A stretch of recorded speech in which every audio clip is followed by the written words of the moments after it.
Okay, guys, this is Schieffer's Magic Alcove, and I'm Schieffer Bradigan. So, someone brought up a serious subject about what we owe the gods if we have been in a religion for most of our lives and then decide to leave it. What happens to us after death? Why do the gods want our prayers and energy, or do they want our prayers and energy? And it's a pretty complex subject, so we'll see where we end up because I think it's an important thing to consider. One of the first things that came to my mind was the fact that if you want to be in control of where you end up in the afterlife, becoming in charge of your own unconscious and your subconscious and putting it together the way you want it to be is kind of a requirement. Now, Starhawk pointed out in her first book, The Spiral Dance, that it isn't enough to just reject a religion or philosophy. It needs to be replaced because if it's just rejected, it sort of lays there in the background underneath. And in the moment of crisis, we tend to fall back upon the things that are most familiar to us and the things that are in our unconscious. That's going to be a big thing. I've heard stories about, you know, people in a crisis who have been either agnostic or atheist or and had been religious when they were younger, immediately starting to pray to whatever god it was that they were familiar with when things were going awry. And so it seems to be pretty accurate, as far as I can tell, that this is indeed the case. And one of the points of becoming a pagan for me is to be in control and in charge of my own spiritual development, which means I'm not following someone else's set of rules and their perception of reality. I'm creating my own path, which is sometimes not easy and can certainly be rife with um, mistakes and so forth, but then that's a part of life. That's part of how this thing works. So, but to the but to some of the core questions that this person asked, um, why do certain gods want worshippers? And um, it seems clear from her question she's talking about one of the Abrahamic style religions because she talks about a one God. And I remember, I think I was about 12 or so when I came to a sudden realization that God needed me more than I needed him, and that our prayers and attention feed the energy, the matrix that makes up that deity, um, and so forth, and sort of like keeps it alive and working and whatnot. That particular type of God. I'm not talking about actual creator of the universe and the universal mind or anything like that, but human created deities and ideals and so forth. And it was actually kind of interesting thinking that. Whether it's true or not is a different question, but that's certainly what I was thinking at the time, was that it was true and that that energy, whatever it was, needed me more than I needed it. And so that was sort of the beginning of the end of my relationship with Jehovah, Yahweh, whatever. Um, and frankly, I looked at the personality of that particular deity and found it wanting. It was his representation, at least, is very much like my father, sadistic, um, power over, controlling, jealous, uh, vengeful, full of ire, quick to anger, all those keynote speech things that are actually in different books of religion. of the Abrahamic style. And so, it was like, that's not working for me. I think because I was a girl, I probably saw that differently than a boy would have seen it, since I'm a member of a suppressed group, not as not as my tongue, not as suppressed as in other countries, but still, in general, women are the largest oppressed group in the world, regardless of race, religion, ethnicity. It doesn't seem to matter when it comes to that. And so my perspective is going to come from that position of being in a place where other people have a lot more control over what I'm allowed to do, and I don't have choices the same as like a boy or a man would, and expectations and all that stuff that goes in there. So that's just sort of a background as to my why I would come up with that perception and where it is foundational for me. However, the other questions that the person asked are bigger and deeper. So let's look at it this way. So I was raised Christian, Methodist, which I did not realize was a fundamentalist Christian sect. I didn't learn that until like 10 or 15 years ago, ironically. It was a big surprise to me. And so I was fully indoctrinated into, Sunday school and going to church every Sunday with my mom. That was her method to try and keep the family together. My father was not religious, he was agnostic. He said that nature was his religion, which is ironically where I'm at, considering the rest of his personality was pretty much evil. But when you're young and those things are put in your head, they're much more powerful than when you're older and you're looking into things. There's just no ifs, ands, or buts about that. As a child, you expect that the adults around you know what's going on. You depend upon their ability to tell you the truth, to help you understand the world around you. And when they say, this is the way it is, then you bring that completely into yourself, and this is the way it is, without question. It's only when we get older, for most people, that we can look at those things and decide, is this actually working for me? Is this a good fit for my personality? Is this giving me what I need? And so forth. And are able to potentially challenge the views of our culture, our forebears, our religion that we've been indoctrinated into, and hopefully make a conscious decision to either stay with it because we decide after we look at it with clear eyes that it's right for us, or to leave it and figure out something to replace it with.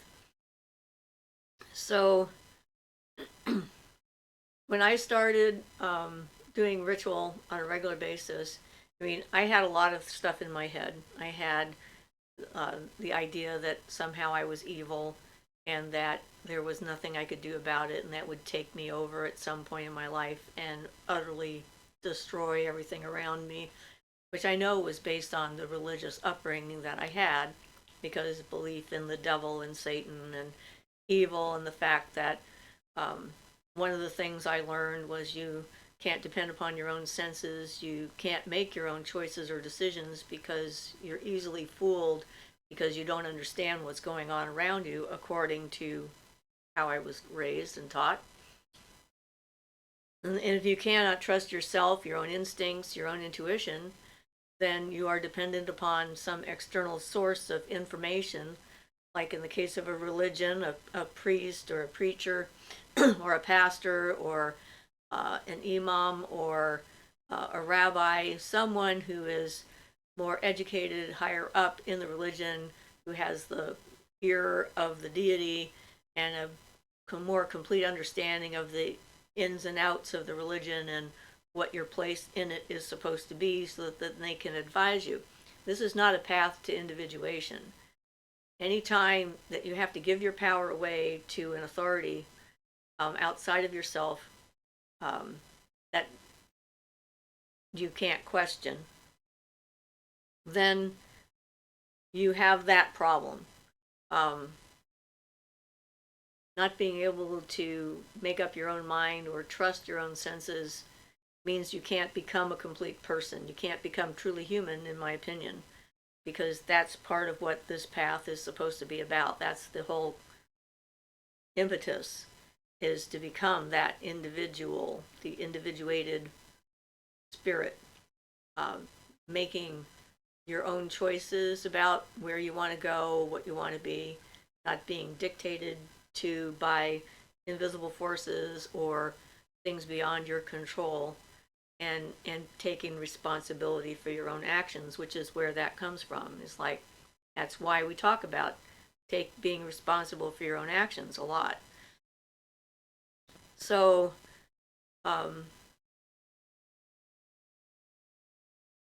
if you've been in that and you haven't gotten to the point, or just beginning to get to the point, where you're starting to question the values, perceptions, and so forth of the people around you that you've absorbed just because of where you live and where you were born, and who your parents happened to be and what they believed in when you arrived, then you're sort of at a crossroads of trying to figure out exactly what to do, where to go, and how to get there. And the confusion and the anxiety of what's going to happen when you die is one of the things that came up in this individual's post.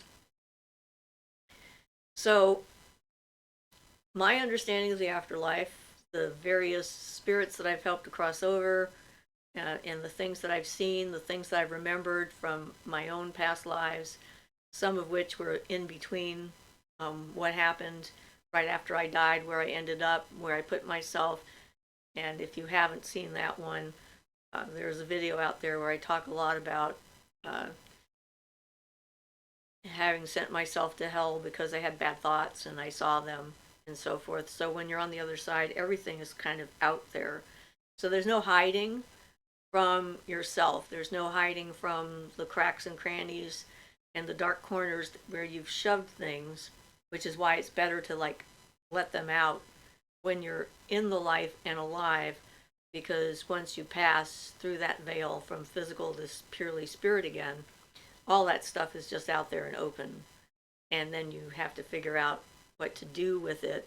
And at that point, it's sort of beyond your control in this, if you haven't dealt with it, because then it's like it just sort of pushes you in whatever direction you're attracted to, sort of like, a giant black hole or whatever's going to suck everything in.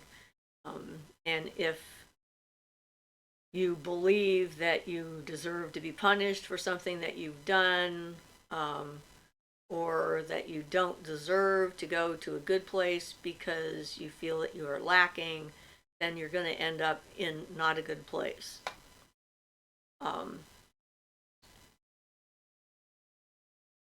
Which is why it's important to do the work now when we're here.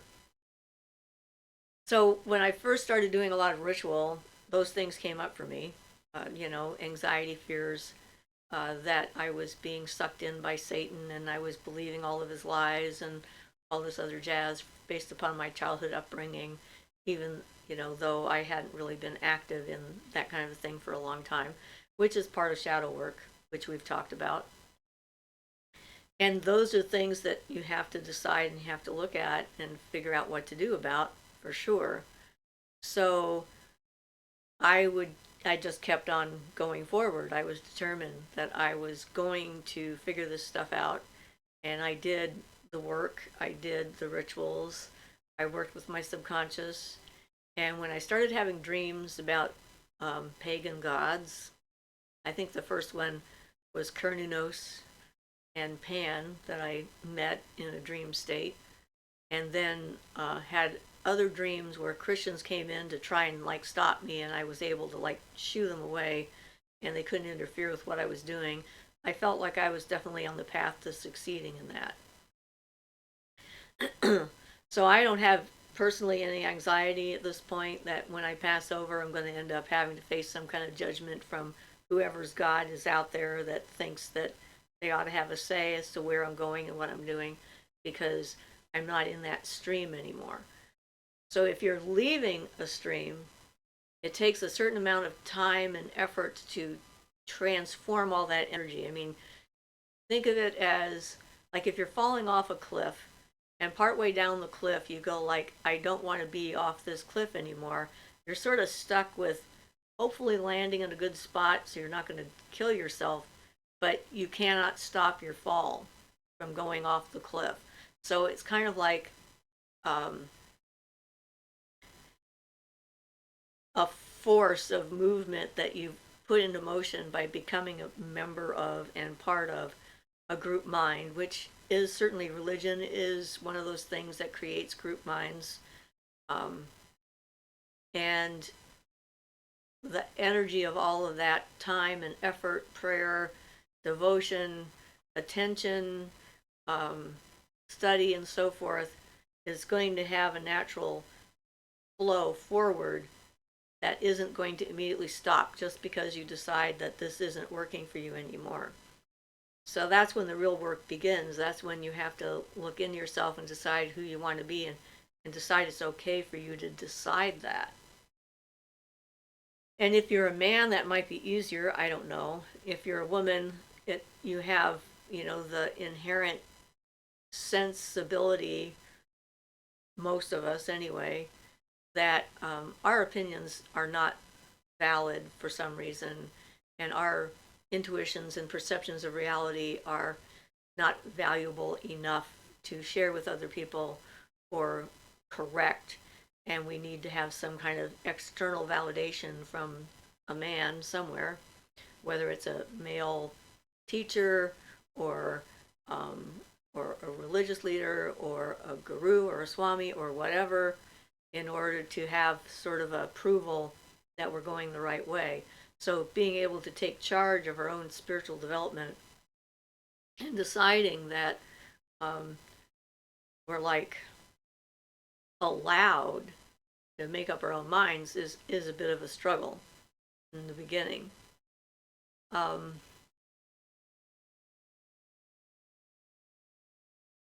So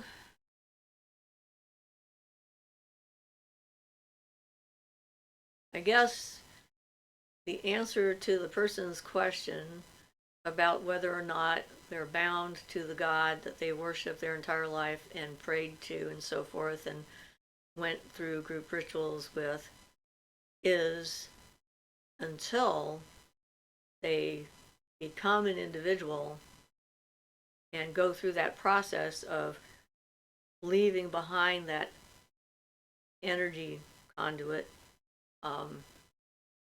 then they are, in that sense, bound to that group, energetically speaking.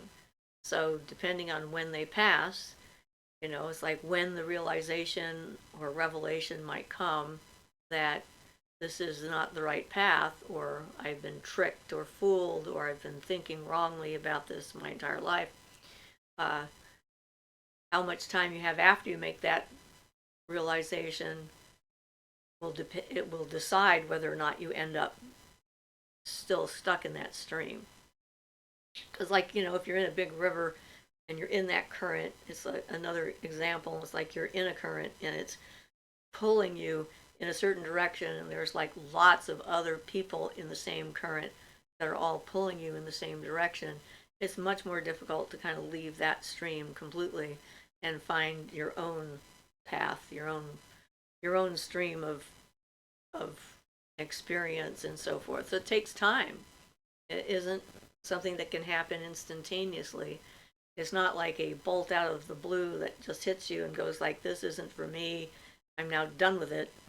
It's more like, this isn't where I want to be. These are not the people I want to associate with. This is not the way I think the world should work. This is not something that I feel that I can support. But then you have to figure out how to extricate yourself from it. And if you are in a position where you can't let anyone know, like this individual, that you are not a part of it anymore, then there's the having to pretend that you're still a part of it and go through the motions so that nobody figures it out, which is dangerous, difficult. I can't even imagine. Confusion that would generate, and anxiety and fear and so forth of being found out.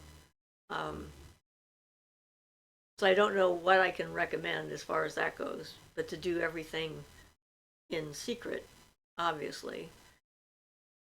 And at some point, there will probably come a moment when it becomes almost impossible to go through the motions. So my suggestion for that person is to find a way out, whether it's getting a job in a field that helps you leave your country of origin, your community, or whatever, some way to create physical distance between you and the people that would be alarmed by your changing of your religion or your perceptions of religion in order to survive. It seems like that would be a necessary thing to complete the process that we're talking about. And,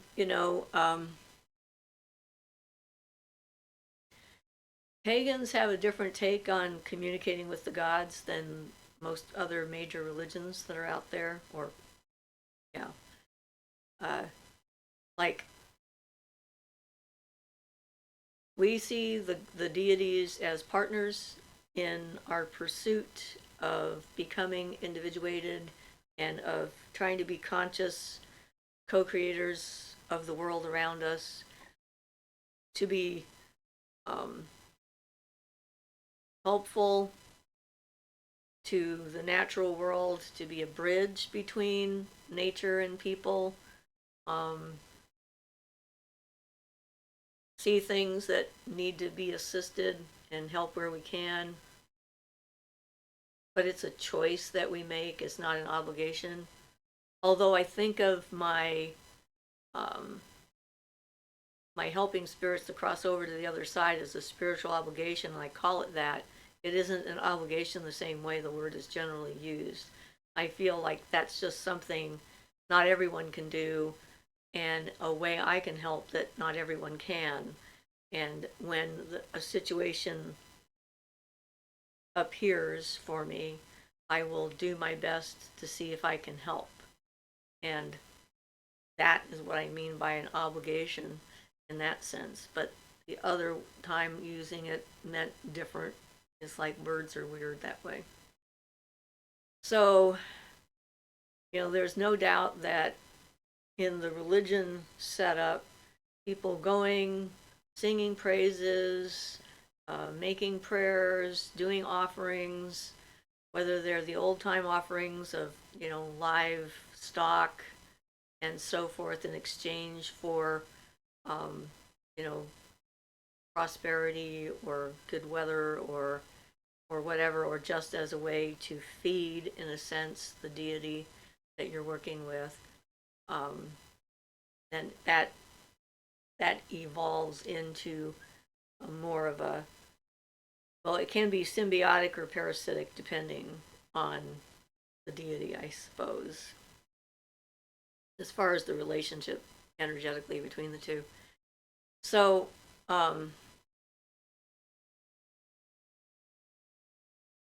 I think this is where the idea that deities are created by people comes from, this method of interaction, because in a sense it does create that energetic conduit between one group of people and a force that's outside of themselves that they can call upon when they need to. and hopefully be heard. There's all those things. But I believe that there's also external beings that have nothing to do with us that we can interact with, that we might consider gods or goddesses, so that, it's not like a cut and dry kind of thing. It really depends upon the actual foundations of what it is that's happening. Complex, no doubt about it. But I don't think that anyone is required, just in general, to stay with a certain group of spirits, have their spirit family all combine together and all come back together, although that does seem to happen when people are working through stuff and they feel obligated on some level that they need to continue to work through that stuff. When you get to the point of becoming a true individual, then you can choose your path, which is what this is about, is being able to choose your path. And starving the energy pool that you've been feeding will slowly start to kind of chip away at the control that that particular mindset has over you, and can bring a huge amount of fear and anxiety in the process, because change is scary. People are afraid of change. They don't know for sure exactly what's going to happen. And then all the unconscious stuff that's been stuffed in our heads and our subconscious and so forth, about consequences of not doing what you're told, will definitely rise up and have to be faced one way or the other. And that's one of the reasons why some people who get into paganism for even a long period of time revert back to, say, Christianity or whatever, because they get to that point where they're looking at that and they can't deal with the possibility of maybe that was correct, and they won't take the chance. And so they go back to what's familiar and what they feel comfortable with. We actually had a member of our group do that, which was kind of startling. I'd never actually witnessed that before. Something that I have a hard time comprehending because I'm so far past that point. And although I was very attracted to the angels I saw in the churches, but I also saw them outside, so it wasn't like the only place to see them. There was a lot of stuff that didn't make sense to me, and so it never became like a fallback position, like, hey, this is where I'm going to head if this doesn't work out, kind of thing. But I've met other people that have done that, and she now has switched back again into paganism. Hopefully this time around she's doing the shadow work that she needs, although the last time I actually saw her in public, her aura was extremely dark, so there's a lot of anger and whatnot in there still, which is disappointing because she had a lot of promise as potential high priestess. Apparently she is now being a high priestess in another group, but my clear vision says that's not working the way I imagined it should. But hey, her life, she has to figure it out. But because I am just who I am and I've been that way for long enough, sometimes it's hard for me to get into that mindset to understand why someone would revert back to something that seems like a bad idea to me. But we all have to find our own path, and we all have to figure out our own way. And safety and self-preservation are very powerful motivators. So if the person who asked me the question is watching this, don't make any waves unless you're ready to escape, because I don't want any harm to come to you because of changing your mind about a religion. And I think that's one of the bad things about a lot of religions, that if you decide you don't want to be a part of it anymore, then there's a lot of anger, rage, and accusations that come your way, and potentially dangerous things. Some groups assume if you don't want to be a member anymore that you're possessed by a demon, therefore exorcisms are on the table, and some people die from exorcisms. not an uncommon, you know, end result from that kind of thing. And a lot of religions are into ostracizing. I mean, all of the main religions have that. In Jewish tradition, if you violate something that they consider extremely sacred, or don't do what your mother tells you, apparently in some cases, and don't marry who she wants you to, this is a story from my mother's past, you can be considered dead, declared dead, and then no one will ever speak to you again. So ostracizing is a common uh, method or tool of punishment, and for dealing with the person who's no longer a part of your group, make them think about it, and make them sorry for the fact that they chose a different path, which of course doesn't make sense to me, but it's not mine to deal with. But Catholicism has got the excommunication, and all of the most of the Christian Protestant sects have got their own version of that. Like, I guess in Jehovah's Witness you can be defellowshipped, and so it's a pretty common theme. I'm not know much about Islam as far as what the consequences are on their end of things, because it's not a religion I've studied in particular, because I'm at the point where I'm not interested in any of them, so I don't care. But people who are in it will know what those things are, and that's a control tactic. That's a way to make people conform to your way of thinking, to become part of the group, to not make waves, to behave as expected. And that seems to be part of the problem with our society in general, is that people have a tendency to see differences as threatening, because it upsets their view of reality. It's like, as a pagan, I find it annoying when I meet a Christian who is so certain about their path that they're sure that I'm doing it wrong, that my path is wrong for me. And I find that annoying because I'm fine with them doing whatever the hell they want. It's like, as long as it, in my opinion, actions speak louder than words. So if whatever your practice is makes you a better person, kinder, compassionate individual, self-responsible, uh, reliable, whatever, makes you a good member of the human world, then the particulars of what you follow don't matter to me. And I think that, a lot of the stuff that we do is defined by humans, and I've talked about this before as well. I really like to get outside of human definitions of everything. It's like we're very egocentric as a rule. Individually, we think everything's about us. When something doesn't happen the way we want, like Ian had an upset moment when they closed our local woods because of fire danger, because he wanted to go in the woods and now he can't. It's like, yeah, well, they didn't close the woods because they knew you wanted to go. They closed the woods because of fire danger. So, get over it. This is the way it works. But, we have that sort of automatic knee-jerk reaction when we've decided we want something and then something stops us. We think it's about us. Who knows? But anyway,